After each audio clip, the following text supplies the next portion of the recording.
I don't know if I'd say these are the only numbers that matter, but these are definitely the most important numbers. Pretty basic stuff. Your income is what you're bringing in from rent, plus any other ancillary income sources like we talked about, laundry, parking,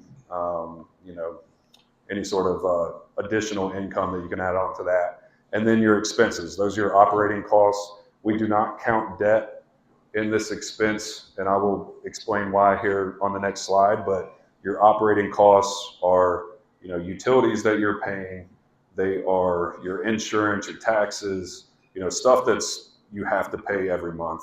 So all that breaks down to the net operating income, or the NOI you hear a lot of times. So that's basically everything you're bringing on for income minus the expenses. That's equal to your NOI. If you've ever looked at like a P&L for a business, that NOI is like the cash flow that's left over before you pay anything on the debt side.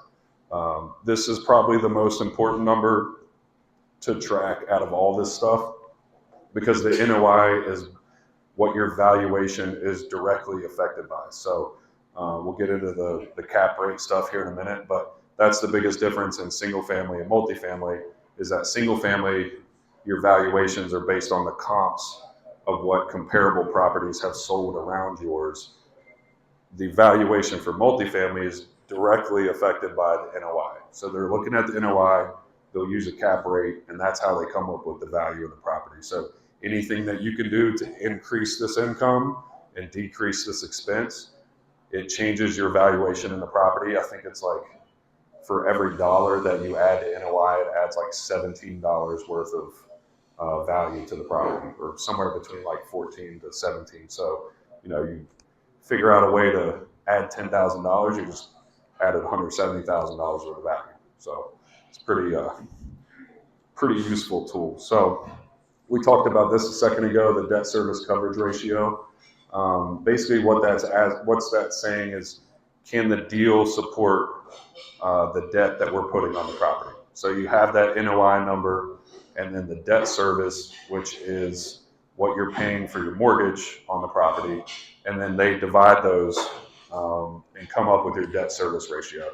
And basically you want that to be 1.2 or higher. Most banks say 1.3 or higher, but what we found is like anything between that, like 1.2 to 1.3 category, they're willing to lend, as long as you have a value add plan in place. So you're going to say, hey, we're going to increase income by doing this, or we're going to decrease expenses by doing this.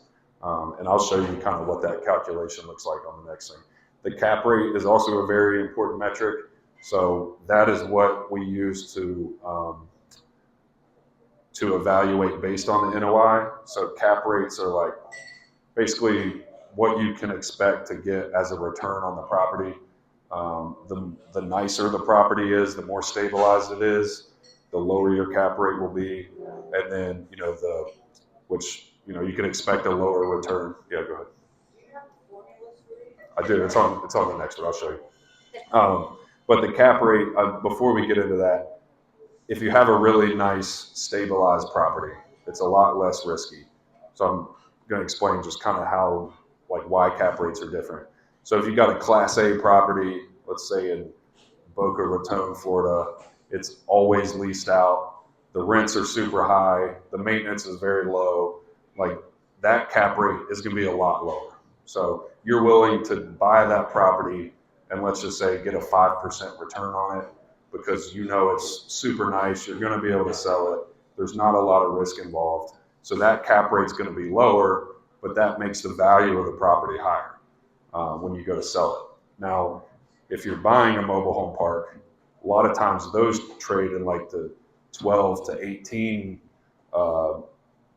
cap rate range, because there's a lot more risk involved. There's a lot more, stuff that you have to deal with.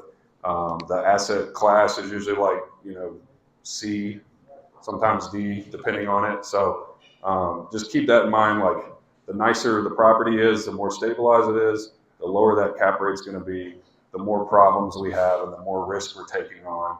We expect that cap rate to be higher. We're going to pay a lower price for it, but we're going to get a higher return because we're dealing with those issues. So this is the kind of the formula breakdown. So using that cap rate, to find the value of the property, you take your net operating income and then you divide it by that cap rate that we just talked about. So, for example, if your property was showing $100,000 net operating income before the debt was paid, and you divided it by a 7% cap rate, so you divide it by 0.07, that gives you a $1.3 million valuation for that property. And I see you got your phone out.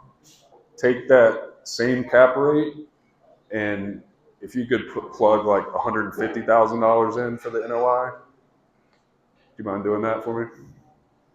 Well, after I take a picture of your Go ahead. You got a calculator app on there? Okay. Yeah, so well, let's just make it 120. We'll be a little bit more realistic. But if you were able to figure out a way to increase your income or decrease your expenses or both, and you could come up with $20,000 more in NOI, I want to show you what the valuation does by just making a small change like that.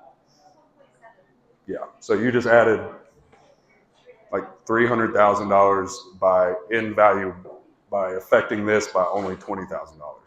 So that's the beauty of value add in multifamily. It's like exponential value add. So when we look at properties, we say, hey, this is how it's performing right now. What can we do to increase that income and also decrease that expense? So this NOI number, the gap is getting much wider.